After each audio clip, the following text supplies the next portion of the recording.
Imagine uma festa de uma cidade pequena, música tocando, cheiro de pipoca e algodão doce. No canto, uma barraca brilha com algo que hipnotiza quem está passando por ali. Morangos enormes, mergulhados num chocolate reluzente, vendidos como morango do amor. Você vê uma fila imensa, gente sorrindo, tirando fotos e postando nas redes sociais. Por um momento você pensa, será que é tão bom assim? Essa cena simples é uma porta de entrada para um fenômeno psicológico e social chamado histeria coletiva, quando o comportamento, a emoção ou até a crença se espalha como um vírus, influenciando multidões, muitas vezes sem que ninguém pare para questionar. Hoje vamos mergulhar nesse conceito, usando o morango do amor como nossa metáfora deliciosa e ao mesmo tempo provocativa. O que é histeria coletiva, meu amigo? Histeria coletiva é quando um grupo de pessoas influenciadas pelo ambiente e pelo comportamento umas das outras passam a agir, sentir e acreditar em algo de maneira intensa e às vezes até irracional. Pode acontecer em diversas escalas, de pequenas cidades a fenômenos globais, e não é necessariamente negativa. Às vezes ela mobiliza para causas boas, outras vezes cria ilusões perigosas. O morango do amor como nosso símbolo aqui. O morango do amor é um doce comum em festas, mas quando ele chega como novidade em um lugar, ele pode gerar um tipo de corrida. Filas enormes, pessoas que compram mais pela moda do que pelo sabor, e ele simboliza esse gatilho psicológico. Se todo mundo está comprando, deve ser muito bom. É o efeito manada em versão açucarada. O morango do amor, ele pode ser comparado às modinhas que explodem no Instagram ou TikTok. Restaurantes com pratos instagramáveis, roupas da vez, músicas que viram febre. A lógica é a mesma, o desejo de fazer parte de algo, de não ficar de fora. Tudo isso aí traz pra gente aspectos da nossa personalidade, o Big Five, e o traço abertura a novas experiências, um traço da personalidade. A abertura mede o quanto a pessoa é receptiva a novidades, ideias diferentes e experiências fora da rotina. Tem a alta abertura que tende a experimentar o morango do amor, não por pressão social, mas por curiosidade mesmo, apenas curiosidade. E a baixa abertura, onde tende a evitar ou demorar para aderir, preferindo o que já conhece.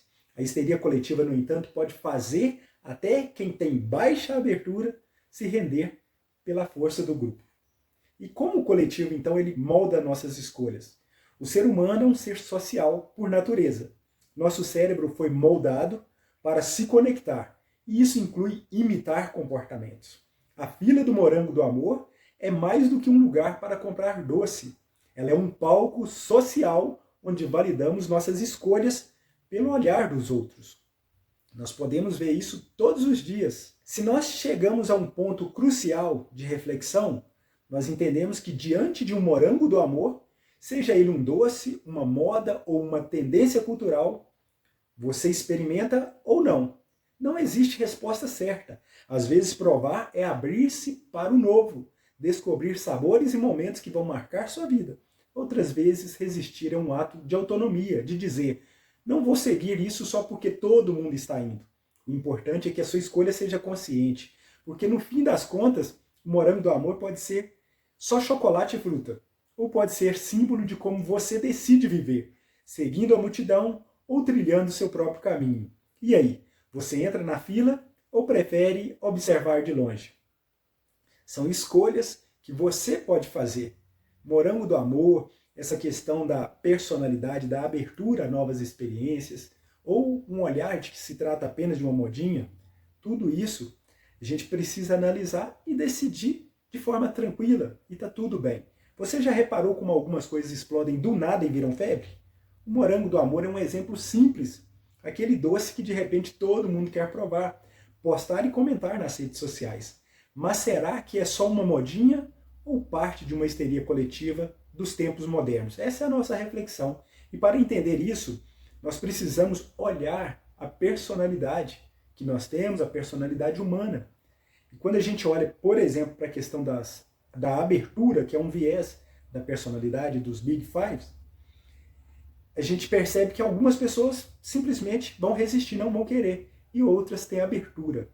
Elas provavelmente vão querer provar o morango do amor por curiosidade e vontade própria, sem ligar muito para a opinião alheia, já que isso depende muito da personalidade de cada um.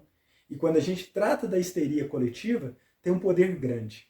Mesmo pessoas menos abertas podem acabar entrando na onda, porque afinal, se todo mundo está fazendo, será que eu posso ficar de fora? Então existe uma pressão social, uma histeria coletiva seria isso. O morango do amor não é o único fenômeno assim. Pense em exemplos mais recentes. A febre do Pokémon, de repente você lembra quando as pessoas, milhões de pessoas, iam para a rua caçando Pokémon. Virou uma histeria coletiva com uma energia que contagiava a todos. Também teve aquela corrida maluca pelo Air Fryer, há poucos anos, onde as pessoas faziam filas enormes e compravam o eletrodoméstico mais por medo de perder a oportunidade do que por real necessidade. Esses exemplos mostram como a histeria coletiva está presente em diversas formas hoje, especialmente com a velocidade das redes sociais, que aceleram essas modinhas e aumentam a pressão para participar. Então fica a pergunta para você, meu amigo. Será que o morango do amor, o Pokémon, os desafios do TikTok e a febre da Air Fryer são escolhas pessoais conscientes ou apenas reflexos de uma histeria coletiva moderna? No fim das contas, a decisão sobre isso é sua. Seguir a multidão porque todo mundo está fazendo ou parar para refletir se aquilo realmente vale a pena e se faz sentido para você. Mas e você? Como escolhe? É modinha? É histeria? Ou é uma experiência verdadeira que você quer incorporar no seu cotidiano? Todas essas questões, elas falam direto ao nosso coração. Fala o coração também de quem decide experimentar e de quem prefere ficar de fora das modinhas. Porque no final é uma escolha. E escolhas têm que respeitar o seu coração. E no fundo, a psicologia nos lembra que cada pessoa é única, com um jeito próprio de se relacionar com o mundo. As tendências e as experiências novas, elas falam da nossa personalidade. Para alguns, experimentar o morango do amor, entrar numa modinha ou se jogar numa nova aventura é uma forma de se conectar, de se expressar, de sentir a vida pulsando. Para outros, recusar essas ondas é um ato de respeito por si mesmo, uma maneira de preservar o que já sabem que funciona, de manter a própria autenticidade e equilíbrio. E sabe o que é mais bonito nisso? Está tudo bem, não existe fórmula certa ou errada para escolher entre entrar ou ficar de fora. O que importa é que sua escolha venha do seu coração, não da pressão da multidão. Escolher experimentar pode ser um ato de coragem e curiosidade. Escolher não experimentar pode ser um gesto de sabedoria e amor próprio. Cada minuto traz seus aprendizados. O importante é ouvir a si mesmo e honrar seus limites e desejos, porque a verdadeira liberdade está em ser fiel a quem você é, mesmo que isso signifique seguir o grupo ou caminhar sozinho. A escolha é sua. Então seja você aquele que provou o morango do amor ou aquele que preferiu ficar observando de longe. Saiba que sua escolha é válida, respeitável e única. E no final, o que conta é estar em paz consigo mesmo. E isso ninguém pode tirar de você.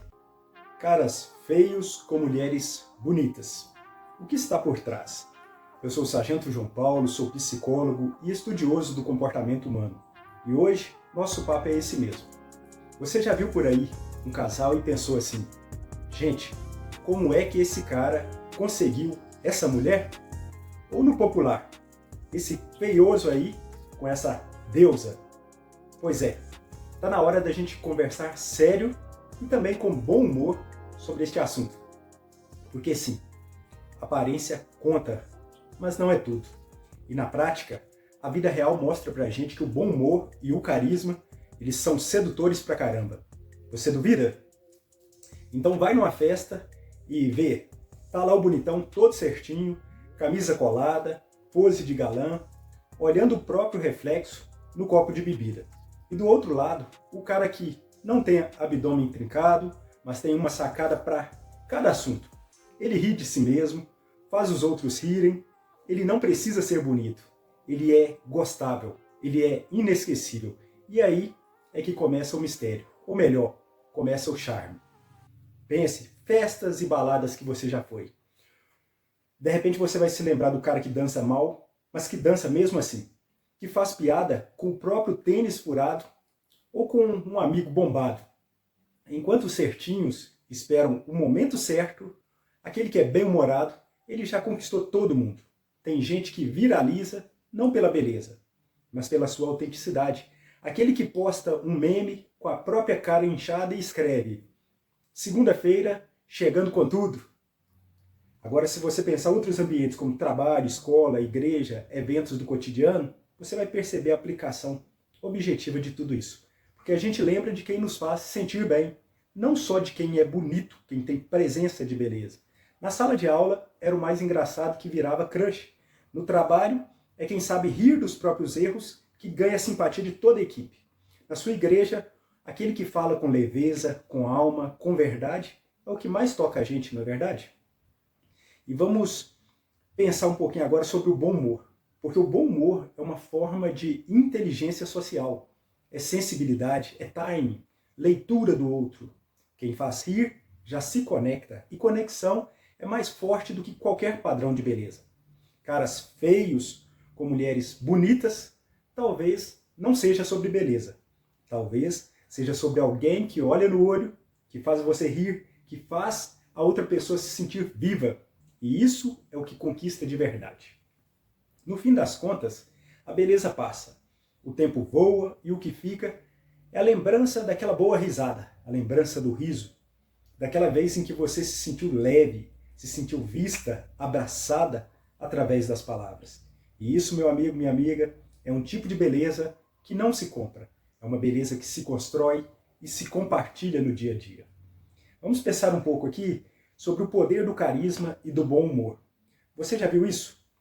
Como diria o Galvão Bueno, pode isso, Arnaldo? A verdade é que nesse caso a regra é bem clara assim. Tem gente que não é tão bonito, mas é tão gostável que se torna uma pessoa linda. Porque o que mais conquista não é o rostinho bonito, é o riso que você provoca no outro. Quem te faz rir, te ganha. E você praticamente nem percebe. O carisma, ele é aquele filtro que ninguém consegue aplicar, mas que todo mundo sente. E aquela pessoa engraçada pode até não ser bonita, mas ela é sempre lembrada em todas as rodinhas de conversa. Porque tem sorriso que vale mais do que o tanquinho. E beleza pode até impressionar, mas o bom humor conquista para valer. E tem gente que é tão de verdade que fica bonita só de ser leve. Você sente quando ela chega. E quando a gente para pensar, até a palavra feio, aí depende, né? Porque depois de 3 piadas boas, vira até charme. O feio que faz rir deixa o bonito inseguro. Porque na fila da vida, quem sabe contar piada passa na frente de toda pessoa que é bonitona, mas é travada. E tem gente que não tem beleza padrão, mas que tem aquela presença que é VIP, que é show de bola. E bonito é ser engraçado sem forçar. Isso sim é um dom raro. E quem tem, realmente tem uma preciosidade na sua personalidade. E cara feio, coração bonito, cabeça criativa, não dá para competir, não é verdade? Você já percebeu isso? A gente se apaixona pela leveza que o outro traz para dentro da gente. A pessoa que chega e já marca presença. Tem gente que entra na sua vida como piada, mas que vira amor sério, amor de verdade. E no final o que importa não é o que você vê, é o que você sente perto da pessoa. E carisma é quando a alma sorri antes do rosto. É como se o sorriso estivesse até mesmo no olhar da pessoa. Você conhece alguém assim? Porque a aparência pode atrair, mas é a energia que faz você ficar. E quando o assunto é sobre presença e autoconfiança, aí eles chegam com vontade. Porque confiança é o perfume invisível que mais atrai. E quem é seguro de si pode até não ser bonito, mas já é interessante. Ser leve é ser magnético. Ser autêntico é ser irresistível. E quem sabe fazer rir sabe abrir portas que beleza nenhuma consegue abrir. Tenho certeza que você já conheceu alguém que, quando chega, já está presente. Mas tem alguém que você consegue até dizer que é feio, mas que você sabe que é irresistível, pela leveza. E você já reparou que tem uns caras que não são lá grande coisa fisicamente, mas que quando abrem a boca, você já está sorrindo, está querendo ficar perto, está apaixonada? É isso. O cara nem é bonito, mas é tão carismático que a beleza vira um detalhe. O charme é quando a gente nem sabe explicar porque gostou. A gente só sentiu. E aí está conectado. E a gente pode pensar assim, tem pessoas que quando chegam, a presença está ali. Abre a boca e encanta todo mundo. Porque é engraçado.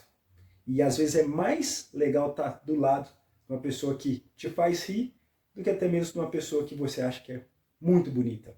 Porque o bonito parado, olhando no espelho do celular, no final não vai pegar ninguém. Mas o feio e engraçado, dançando como se ninguém estivesse vendo, no final da festa, sabe quem vai sair com o número da gata? No final da noite, ou até mesmo sair com a própria gata? Certamente você já sabe. Porque a beleza é o que às vezes chama a atenção para um primeiro momento. Mas a agradabilidade, o bom humor, a boa fala, o bom papo, faz toda a diferença nessas horas, não é verdade? Porque o filtro da beleza, ele é de fato o bom humor. Sabe qual é o melhor filtro que existe em todos os aspectos? A pessoa ser carismática, ser agradável. Tem gente que não tem um rosto perfeito, mas quando sorri, quando abre a boca, quando faz uma piada boa, quando te faz rir de verdade, você não quer mais sair de perto. Isso é beleza emocional. E ela, meu amigo, ela pega forte. E quando você pensa, certamente você conhece pessoas assim. Porque ser gostável chega a ser mais forte do que ser bonito. Tem gente que é muito bonita, mas quando você começa a conversar, te bate um desânimo. Tem uma galera que vive tentando ser bonita, sarada, perfeita, mas esquece que o que mais atrai é ser gostável. Quem te ouve, te respeita, faz você rir e se sentir leve, essa pessoa fica bonita sem esforço nenhum, porque beleza some, mas a conexão marca a gente. E certamente você conhece pessoas assim, já deparou com pessoas assim na sua convivência, no seu ciclo de amizade. E quem ri junto, fica junto. Quer saber o segredo da conquista? É rir junto. Estar do lado de uma pessoa que te faz dar aquela risada gostosa é maravilhoso, é encantador, é apaixonante. Se você consegue rir com alguém, dividir um momento bobo, um meme, uma piada, meu amigo, minha amiga, isso cria um laço muito forte. Porque a beleza pode até chamar a atenção, mas o riso é quem segura a relação.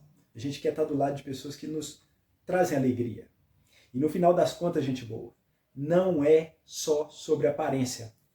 Você já reparou que tem gente que nem se encaixa nos padrões de beleza, mas tem algo que simplesmente atrai todo mundo, abala geral. Às vezes não é o rosto, nem o corpo, mas é o jeito leve, carismático, divertido, o olhar direto, aquela risada sincera e gostosa. A pessoa não é bonita no papel, mas ela é gostável na prática. E no fim das contas, isso vale bem mais. É com essa pessoa que você quer passar o seu tempo, é com essa pessoa que você quer dividir momentos.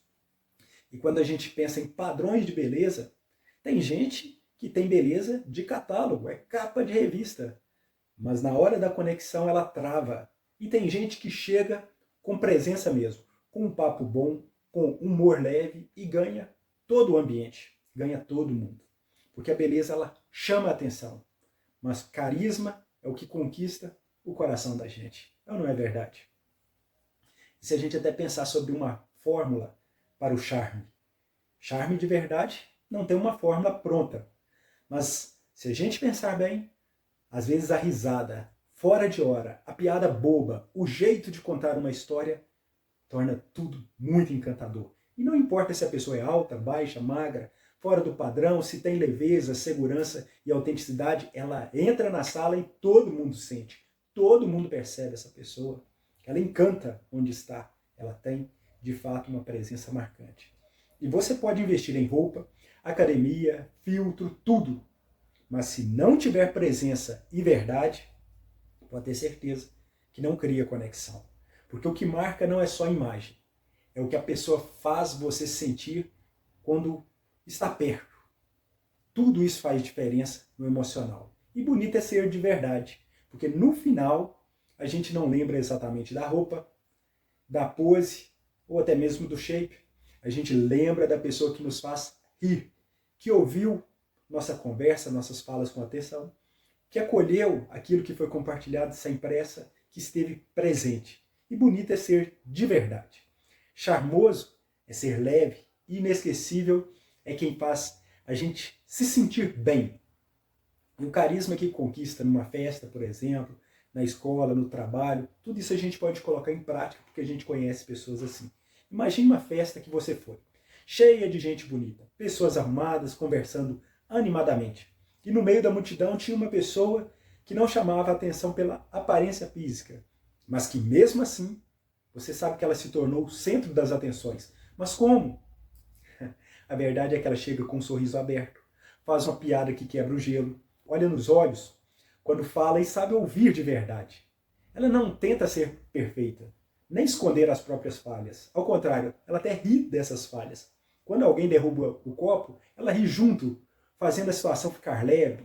Quando alguém está tímido, ela inclui aquela pessoa, faz uma pergunta simples, mas poderosamente genuína. Essa pessoa cria uma atmosfera de acolhimento onde está, uma atmosfera de diversão. E o que acontece? Todo mundo quer ficar perto dela. Mesmo quem chegou com visual impecável se sente mais à vontade na companhia dela. Tudo isso tem um contexto psicológico para ajudar a gente a entender por que isso acontece. Na psicologia social, o que essa pessoa está fazendo é criar uma conexão emocional, que é muito mais forte e duradoura que a atração pela aparência física. E traz também alguns pontos-chave para a gente pensar e refletir e entender. Empatia ativa. Ela escuta com atenção e responde de forma genuína, mostrando que ela se importa. Isso gera confiança e sensação de acolhimento. Autenticidade. Ao aceitar suas imperfeições e rir delas, essa pessoa transmite segurança e honestidade, o que atrai mais do que qualquer fachada perfeita. Ela tem humor social. O bom humor é uma linguagem universal que diminui tensões, aproxima pessoas e cria laços afetivos. Ela tem presença, olha nos olhos e está verdadeiramente presente no momento e fortalece a conexão. Não é só falar, é fazer o outro sentir que é visto, que é ouvido, que é compreendido. Esse conjunto de comportamentos faz com que essa pessoa seja percebida como gostável, confiável e inesquecível. E no fim, isso é o que conquista muito mais que um rosto simétrico, um corpo malhado. Mas é claro que se tiver os dois, aí vira uma combinação perfeita. E sorte de quem encontrar. É o combo perfeito. Pais, vocês não precisam abrir mão da autoridade, mas podem ser parceiros, podem ser amigos e guias de seus filhos. Adolescentes, entendam que seus pais querem aprender com vocês também, mesmo quando eles parecem não entender tudo. Mas rindo juntos, se conectando, vocês podem construir vínculos saudáveis para uma vida inteira. Porque é fundamental valorizar o diálogo, o respeito e aproveitar para ensinar e aprender em ambos os sentidos. Você lembra de como foi a sua adolescência?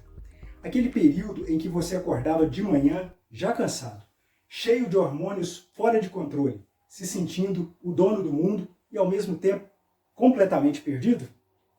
Você que é pai, você que é mãe, hoje você olha para o seu filho ou filha e pensa, mas de onde ele ou ela tirou tudo isso? Pois é, a adolescência é fase, é assim mesmo, intensa, cheia de descobertas e convenhamos, tem muitas coisas fantásticas que nos trazem boas risadas ao longo do caminho. Prazer, eu sou o Sargento João Paulo, psicólogo e estudioso apaixonado pelo comportamento humano. Aqui no Psicologia Cotidiana, a gente fala da vida como ela é, com desafios, com risadas, frustrações e aprendizados diários. Hoje nossa conversa é sobre adolescência. E é para você jovem, para você que é pai, você que é responsável por alguém. Então já se inscreva no canal, deixa seu comentário e vamos juntos nessa jornada de entendimento e conexão. Olha, o seu filho adolescente ou sua filha adolescente não veio com manual de instruções, não é verdade? Eles chegam mudando de cabelo, de roupas, de humor, de gostos musicais e você se pergunta, será que essa é a mesma pessoa de ontem? Eles estão construindo sua própria identidade. Os adolescentes estão experimentando seus limites, descobrindo amizades e lidando com emoções intensas dentro deles. Agora pense comigo, quais são as principais reclamações dos pais? Os filhos ficam só no celular, não tem conversa com eles, preferem os amigos, a família. Mas e os filhos? O que eles reclamam de seus pais? Normalmente, a reclamação é: meus pais não me entendem, proíbem tudo o que eu quero fazer, sempre brigam comigo, não dá para conversar. Mas será que dá para mudar algo nessa história? Tem ou não tem uma conversa possível com você? A gente, quando vira adulto, se esquece de como foi nossa adolescência. E quando a gente é adolescente, a cabeça é totalmente diferente. O horizonte é outro. Cada um está em um ponto, em um degrau nessa escada da vida. E a visão que cada um vai ter tem que ser diferente mesmo. Então, às vezes é importante dar um passo para trás para você dar dois para frente.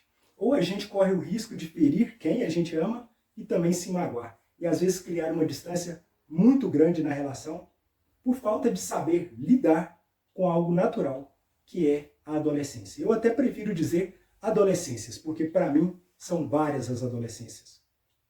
E eu acredito que a gente também pode aprender muito com os filhos, aprender com os adolescentes. A verdade é que não tem um manual para ser pai ou ser mãe. E mesmo se tivesse, talvez a maioria das pessoas não iria ler. Mas é importante aprender como na parábola do joio e do trigo. Tem hora que não dá para você arrancar aquilo que você considera defeito, que você considera problema, porque você corre o risco de perder o seu filho. Então a gente aprende a conviver, a lidar melhor. Porque nós adultos também temos nossos defeitos. E precisamos que os nossos filhos, que os adolescentes aprendam a conviver com a gente, que tenham paciência e tolerância com nossas falhas e que aprendam, de fato, a entender nossa condição de pais, nossa limitação de olhar. E agora, pais, prestem atenção. Vou te contar aqui uma verdade que provavelmente você já sabe, mas é importante dizer. Os adolescentes ouvem muito mais os amigos deles do que você, pai, do que você, mãe. Então, qual que é o mistério? Qual que é o segredo? Qual que é o toque de mágica? É você se tornar amigo dos amigos do seu filho, dos amigos e amigas da sua filha. Porque tem muitas coisas que você vai precisar dizer para eles que você não vai ter condição, que eles não vão te dar ouvidos. Mas através dos amigos, essa informação pode chegar e chegar bem profundamente no coração dos seus filhos. Mas sempre de forma autêntica, de forma verdadeira, não tentando usar ninguém, sempre com muito respeito, sempre com muita transparência. Mas esse contato ele é muito importante. Essa troca cria conexão. O adulto ele pode aprender com o jovem e o jovem percebe quando o adulto ele é confiável. Não só como autoridade, mas como parceiro. E isso não significa você deixar de ser pai ou mãe. Significa você também ser amigo do seu filho. Uma coisa interessante aqui. Você já parou para pensar no que você esperava receber de seus pais quando você era adolescente? Mais atenção, mais diálogo, mais compreensão ou menos broncas, não é verdade? Agora você tem a chance de fazer diferente, de ouvir, de acolher, de rir junto, de ensinar e aprender com eles ao mesmo tempo. E tem mais uma coisa importante. Os adolescentes, eles preferem falar com os amigos porque eles temem o julgamento dos pais. Eles não querem bronca, não querem sermões, eles querem segurança. Alguém que não vai virar as costas. E eu sei que é difícil quando seu filho te conta algo, você não reagir. Mas a verdade é que se não houver confiança, muitas vezes os pais serão os últimos a saber se os filhos estão tomando decisões erradas, se estão seguindo por caminhos perigosos. Por isso precisamos aprender a ouvir sem criticar, a ouvir sem gritar, sem julgar, para que o adolescente confie e se abra dentro de casa, se abra com aquelas pessoas que mais se importam com ele, que são os pais. Vou trazer aqui agora algumas estratégias práticas e ações transformadoras nessa relação de pais e filhos. Porque o que podemos fazer na prática para fortalecer essa relação entre pais e filhos adolescentes? Primeiro, uma escuta ativa. Ouvir sem interromper o filho, sem julgar, sem responder só com um não pode. Momentos de lazer e conexão, esportes, música, cozinhar, passeios, tudo isso é muito importante nessa relação entre pais e filhos. validar os sentimentos, rir junto, reconhecer medos e frustrações e acolher os erros deles, porque eles vão errar sim. Nós erramos. Vou trazer aqui exemplos do cotidiano. O adolescente chega triste, você não dá sermão, mas você pergunta: quer me contar o que aconteceu? Quer conversar sobre suas redes sociais? O que está acontecendo com você? Você quer me falar? Procure sempre reforçar, rir junto com seus filhos, se importar, manter uma escuta ativa, sem julgamento, ouvir o que eles têm a dizer, porque a adolescência ela é intensa, cheia de desafios, descobertas e também momentos engraçados que muitas vezes eles querem compartilhar com vocês. Pais, vocês não precisam abrir mão da autoridade, mas podem ser parceiros, podem ser amigos e guias de seus filhos. Adolescentes, entendam que seus pais querem aprender com vocês também, mesmo quando eles parecem não entender tudo. Mas rindo juntos, se conectando, vocês podem construir vínculos saudáveis para uma vida inteira. Porque é fundamental valorizar o diálogo, o respeito e aproveitar para ensinar e aprender em ambos os sentidos. Então, pais e filhos, essa fase pode ser desafiadora sim, mas ela também pode ser cheia de oportunidades para diálogo, aprendizado e humor compartilhado em família. Se esta reflexão fez sentido para você, se inscreva no nosso canal Psicologia Cotidiana no YouTube. Deixe aqui seu comentário e compartilhe esse vídeo com alguém que precise ouvir isso hoje. Medo da morte, fé e salvação. Hoje eu gostaria de bater um papo com você a respeito desse tema. E eu sei que a gente não fala muito sobre isso, não é verdade? Morte já é um tema pesado, até a palavra é pesada, porque a beleza mesmo está na vida. É um tema difícil que assusta, que a gente tenta evitar, especialmente quando estamos enfrentando tantos desafios dentro de casa, com a família, com os filhos. Mas hoje eu quero te convidar para olhar para a morte de um jeito diferente. Um olhar que a médica Ana Cláudia Quintana Arantes, no livro Morte, um dia que vale a pena ser vivido, ela nos ensina. Ela que acompanhou tantas pessoas no fim da vida, descobriu algo que talvez possa ajudar você também.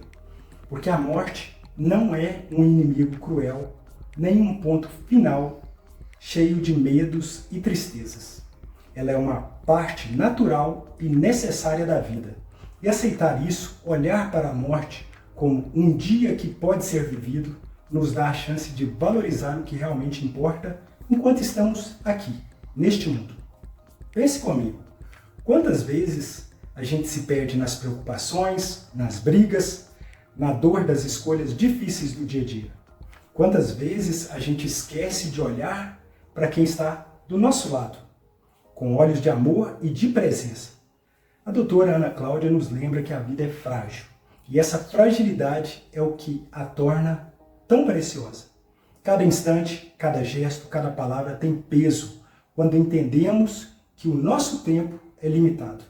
Para você que está enfrentando a dor de ver um filho se afastar, ou as feridas que as lutas na família trazem, essa verdade pode ser um convite à paz.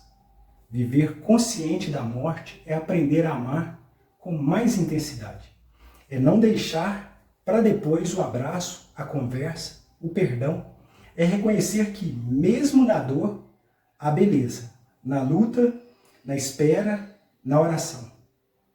A vida, com tudo o que ela traz, merece ser vivida com o coração aberto. E mesmo que o medo da perda, da ausência, da separação esteja presente, a fé nos sustenta a cada instante, a cada dia. Porque Deus é aquele que acolhe, que entende, que renova as forças naqueles momentos mais íntimos do sofrimento. Ele nos lembra que, mesmo quando um ciclo termina, um ciclo novo começa. Um ciclo de esperança, de cura, de amor restaurado, de salvação. Então, mãe, mulher, guerreira, cuida do seu coração, cuida da sua alma. Permita-se viver este dia, o único que temos de verdade, com coragem e ternura. Viva o agora. E quando vier o fim, que ele seja um dia que valeu a pena ser vivido. Eu estou aqui com você agora, para a gente abordar, falar sobre essa jornada, para juntos aprendermos a viver cada dia com mais amor, presença e fé. principalmente em meio aos nossos familiares, porque a vida, mesmo breve, é o maior presente que nós recebemos. E a morte, quando ela é compreendida, ela nos ajuda a valorizar esse presente que recebemos de Deus. E meu amigo, minha amiga, eu quero que você se sinta à vontade, como se nós estivéssemos sentados ali conversando de coração para coração. O tema que nós estamos tratando é um dos mais delicados e ao mesmo tempo mais importantes para a gente. O medo da morte, a fé que nos sustenta e a salvação que nos traz paz, que traz paz ao nosso coração. Eu sei que falar de morte é difícil, muita gente nem gosta de pensar nisso. É como se a gente tentasse esconder a cabeça na areia, fingindo que a morte não existe, que ela é coisa que só acontece com os outros, mas a verdade é que a morte é a única certeza da vida. Todos nós um dia vamos nos despedir dessa nossa existência. E o medo da morte, sabe, ele é algo natural. Ele vem daquele sentimento de incerteza, do medo do desconhecido. A gente tem medo do que não conhece, do que não pode controlar, do que pode acabar com tudo que a gente construiu, amou e viveu. O medo da morte não precisa ser nosso inimigo. Ele pode ser um sinal para a gente pensar melhor sobre a vida, para valorizar o tempo que temos, para olhar com carinho para o que realmente importa. Sabe aquela ideia de que todo dia cai na nossa conta um depósito de 24 horas? Pois é, pense nisso comigo. Todo dia você recebe 24 horas novinhas para gastar do jeito que quiser. Você pode investir essas horas em preocupações, em tristezas, no medo da morte, ou pode investir em amor, em fé, esperança, perdão, gratidão. E é aí que entra a fé. A fé é a nossa força. Ela não precisa ser só a fé religiosa, embora para muita gente ela esteja muito ligada a Deus, a Jesus e a outras crenças. A fé é, antes de tudo, acreditar que existe algo maior, que nossa vida tem sentido, que não estamos sozinhos, que o amor, a bondade, a vida tem um propósito, mesmo quando tudo parece difícil. Eu lembro da história de uma mulher, uma senhora que perdeu o marido e o filho em um acidente. No começo, ela sentiu um vazio enorme, um medo que parecia esmagador, mas a fé que ela tinha a segurou. Ela passou a ajudar as outras pessoas na comunidade, a participar de grupos de oração, a compartilhar sua história. Essa fé e o ato de cuidar dos outros foram a salvação dela. A luz que iluminou o caminho no meio da escuridão. Agora, falando de esperança, que anda de mãos dadas com a fé, a psicologia nos mostra que a esperança é uma habilidade que a gente pode desenvolver. Ela é feita de duas partes, a vontade de alcançar algo bom e a crença de que a gente pode encontrar caminhos para isso. Se a gente pensar no medo da morte como um obstáculo, a esperança é a ponte que nos leva para o outro lado. Ela ajuda a gente a focar não só no fim, mas no que ainda pode ser vivido, realizado e amado. Vou te dar outro exemplo. Um rapaz que recebeu um diagnóstico terminal poderia ter se entregado ao desespero, mas ele decidiu usar o tempo que tinha para fazer as pazes com a família, para realizar sonhos simples, um passeio, um almoço com os amigos, momentos de conversas e risadas. Ele encontrou na fé e na esperança a força para viver cada dia intensamente, sem que o medo da morte dominasse o que lhe restava da vida. E isso nos leva a outro ponto muito importante, a necessidade de dialogar com a morte. Parece estranho, né? Mas a gente precisa começar a conversar com ela, olhar nos olhos desse medo, entender que a morte faz parte da vida. Quando a gente entende que a morte é uma companheira inevitável, que um dia vai chegar para todos nós, a gente para de fugir e começa a viver melhor. Porque no fundo a morte é um lembrete para valorizar cada instante, para cuidar das nossas relações, para perdoar, para amar sem medo. A salvação que a gente tanto busca, na verdade, é essa paz interior. A certeza de que mesmo diante do fim, estamos em paz com a vida que vivemos, que fizemos o melhor que podíamos, que amamos e fomos amados.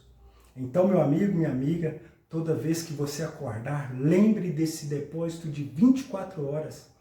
Pense, como vou usar este tempo para carregar medo, raiva ou preocupação, para investir em fé, esperança, amor e gratidão.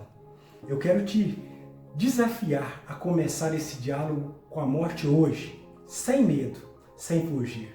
Reconheça o medo, acolha ele, mas não deixe ele mandar na sua vida. Use a fé para segurar sua mão e a esperança para iluminar o seu caminho. E lembre, você não está sozinho. Milhões de pessoas já passaram por essa jornada, encontraram formas de viver com mais leveza e paz.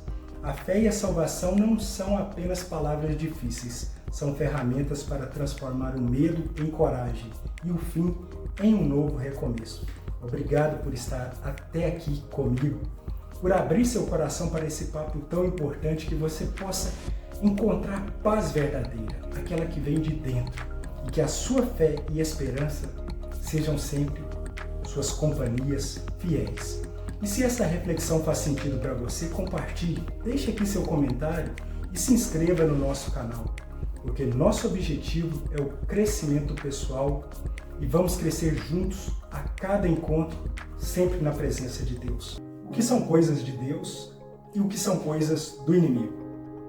Você está aí na sua jornada do dia a dia, cuidando da sua casa, da sua família, amando, orando, enfrentando desafios para muitos.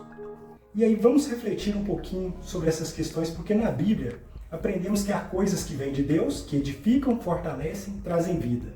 E há coisas do inimigo, que querem nos afastar, roubar nossa paz, semear confusão e ansiedade. E Jesus nos alerta que não podemos servir a Deus e as riquezas. Este versículo nos lembra que o nosso coração precisa estar firme em Deus, pois não podemos dividir a nossa lealdade. O desafio do coração partido. Vejamos, o inimigo que enfrentamos é real. A Bíblia chama ele de diabo, Satanás, aquele que tenta nos enganar, tirar nossa esperança e desviar nosso foco do amor de Deus. Não é só ele, também as riquezas, a preocupação excessiva com o dinheiro, o querer ter sempre mais, podem também ser instrumentos do inimigo. Porque Jesus fala, onde estiver o seu tesouro, aí estará também o seu coração. No corre-corre da vida, é fácil nos perdermos em preocupações com contas, bens, aparência, status, e assim nosso coração se divide e nos afastamos da verdadeira fonte da paz. Quando a gente pensa, por exemplo, naquele momento simples, a conversa com os filhos, o momento de oração na noite cansativa, esses são espaços sagrados onde Deus fala conosco e onde nossa fé se fortalece muito. Tem histórias de mulheres que, mesmo enfrentando dificuldades financeiras e doença na família, encontraram no joelho dobrado a força para resistirem e testemunharam livramentos e bênçãos que só o Senhor Deus pode dar. Uma senhora, por exemplo, ela me contou que durante uma tempestade forte, enquanto os ventos sopravam e a casa tremia, ela se ajoelhou e orou pela proteção da família. E naquela mesma noite um galho caiu do lado de fora, bem onde eles costumavam estar durante o dia. Foi um livramento silencioso, mas real. E a gente pode se perguntar e refletir e também se propor a momentos de orações. Onde está o nosso coração hoje? Ele está dividido com as preocupações do mundo ou está em Deus? Você tem colocado as riquezas ou as ansiedades acima da sua fé? E como tem sido a sua relação com Deus no seu dia a dia? Você encontra tempo para o joelho dobrado? Você reconhece os livramentos e bênçãos que já acontecem na sua vida? Este é um convite para voltar o olhar para Deus, para fortalecer essa relação de amor e entrega que só Ele pode nos dar. Porque o poder da oração de uma mãe, ele está presente aos pés de Deus, e o paraíso está aos pés das mães. Diz um antigo ditado que ecoa a força da oração materna. Cada joelho dobrado, cada lágrima derramada, cada palavra sussurrada no silêncio da madrugada alcança, sim, o coração de Deus. Ele cuida, protege e livra a família todos os dias, mesmo quando não percebemos. É um cuidado silencioso, porém poderoso. Nunca subestime o valor da sua oração, da sua fé, do seu amor. Deus está com você e o inimigo não prevalecerá. Deus ainda está ouvindo você, mãe. Mãe, eu sei que você está cansada de orar e parecer que nada muda. Cansada de pedir a Deus e ver o seu filho se afastando cada vez mais. Mas sabe o que eu sinto que tenho que dizer para você hoje, com toda a certeza do céu? Deus ainda está ouvindo você. A sua oração não está perdida no ar. Ela sobe, mesmo com a voz fraca, mesmo com lágrimas. Deus conhece sua dor, Ele viu as noites que você passou acordada, Ele estava lá quando você chamava sozinha por Ele. Parecia que ninguém iria ouvir, mas Ele te ouviu. E Ele ainda é o mesmo Deus, o mesmo que levantou o filho pródigo no meio da lama, o mesmo que restaurou lares destruídos, o mesmo que conhece o coração do seu filho, mais até do que você. A sua intimidade com Deus é o seu lugar de força. É lá, no secreto, onde ninguém vê, que a guerra está sendo vencida. Não pare, não recue, não se cale. Pode ser que você não veja a mudança hoje, mas tem semente sendo regada, tem salvação sendo escrita, tem misericórdia sendo renovada. Porque a Bíblia nos diz, em Lamentações, que as misericórdias do Senhor são a causa de não sermos consumidos, porque as suas misericórdias não têm fim, renovam-se a cada manhã. E essa misericórdia está sobre você. Então segura firme na mão de Deus e continua sendo quem você é.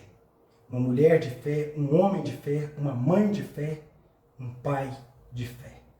Uma filha amada do Pai, um filho amado do Pai e um intercessor por sua família. E lembra, mesmo em silêncio, mesmo entre lágrimas, você está vencendo. E Deus está cuidando de tudo.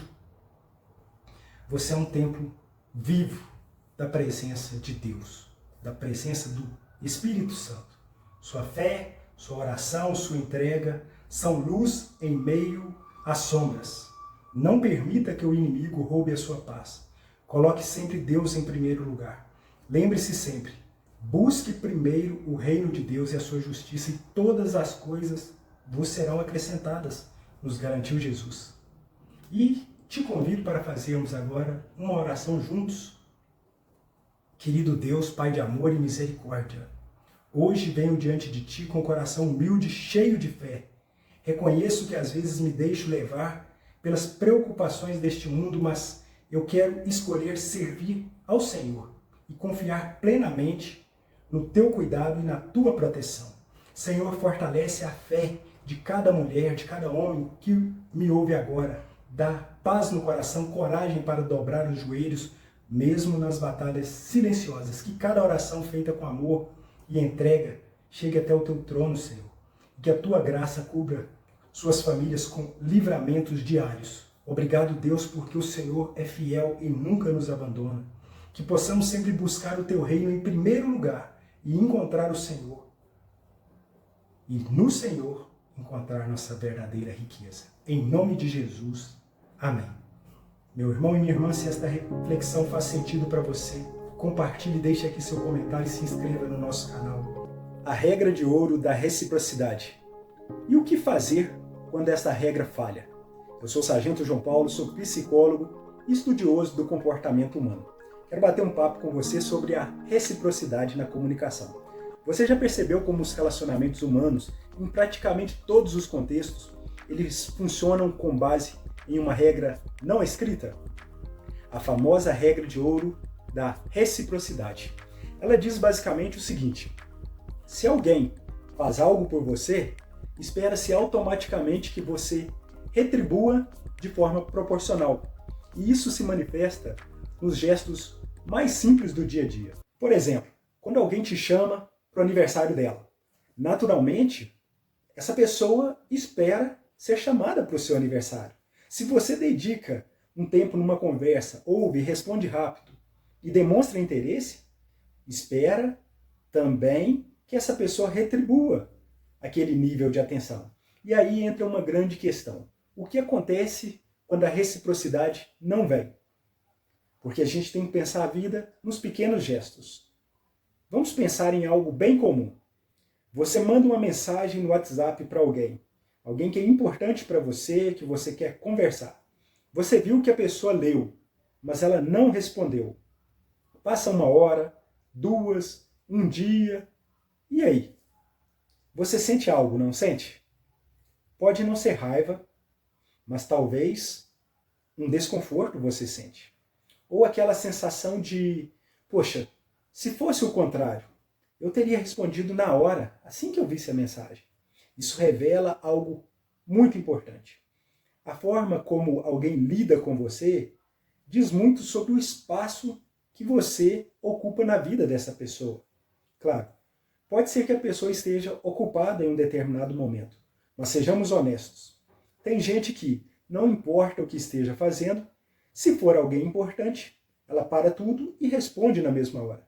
Tem gente que você manda oi e recebe um áudio de 3 minutos. E tem gente que você manda um texto longo e recebe um emoji. Não se trata aqui de cobrança, mas de uma percepção.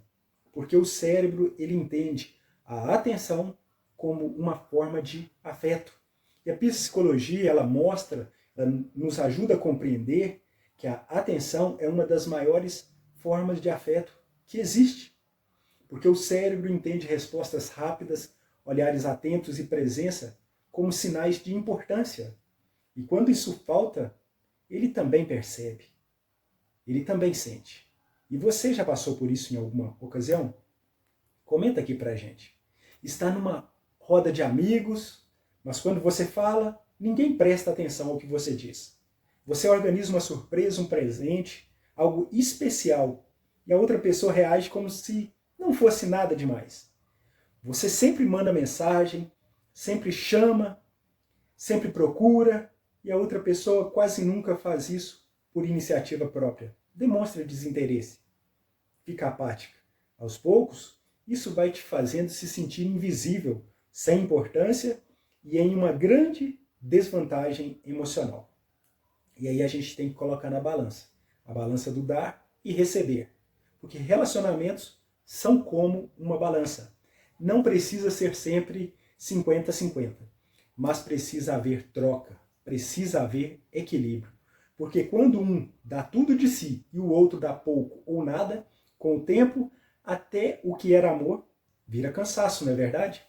E aqui entra a parte difícil, mas necessária. Você precisa parar de insistir onde não há troca. Por que insistir? Nesse caso, é como cavar um buraco. Quanto mais você cava, mais profundo fica e mais difícil fica de sair. Direção errada. Se você continua caminhando na direção de quem se afasta de você, você se perde.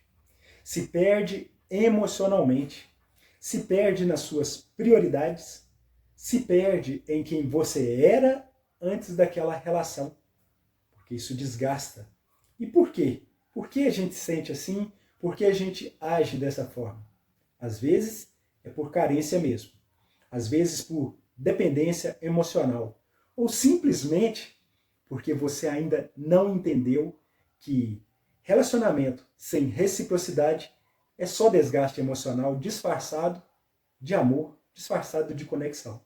Mas existe uma regra de ouro e a contraparte dela. Se a regra de ouro diz, trate o outro como gostaria de ser tratado, então aqui vai a regra que equilibra isso. Observe também como o outro te trata e haja de acordo. Exemplo, se te mandou uma mensagem seca, responda na mesma medida. Para que estender uma conversa? Demorou um dia para te responder, então você não precisa correr para responder em segundos, responder imediatamente. Te ligou só quando precisou de você. Então reflita antes de estar disponível toda vez que seu telefone tocar. Isso não é vingança. Não é nenhum tipo de vingança emocional. É equilíbrio mesmo. É autoproteção, porque a escassez ela é um tipo de ferramenta de respeito.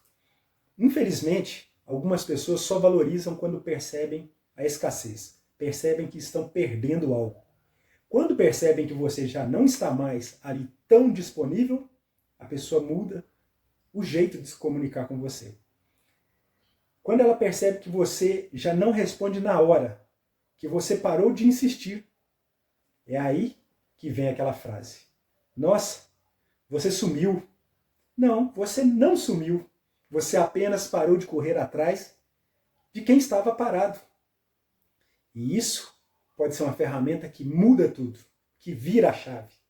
E outro exemplo do dia a dia para a gente aqui é quando você manda um áudio de 3 minutos, cheio de carinho, tentando explicar algo importante, e a pessoa escuta em velocidade 2 ou para no meio. Dá 1 minuto que você mandou, ela já te responde. Não deu tempo nem de ouvir seu áudio. Isso não é maldade. Isso é falta de interesse, ou pelo menos de disponibilidade emocional. A verdade é que estamos vivendo em um mundo que ensina as pessoas a não terem mais paciência. E aí você tem que aprender. Se o outro te trata assim, precisa observar e agir diferente. Mas você não precisa se adaptar ao descaso. Você precisa se adaptar ao respeito mútuo. Porque é necessário entender quando vale a pena conversar.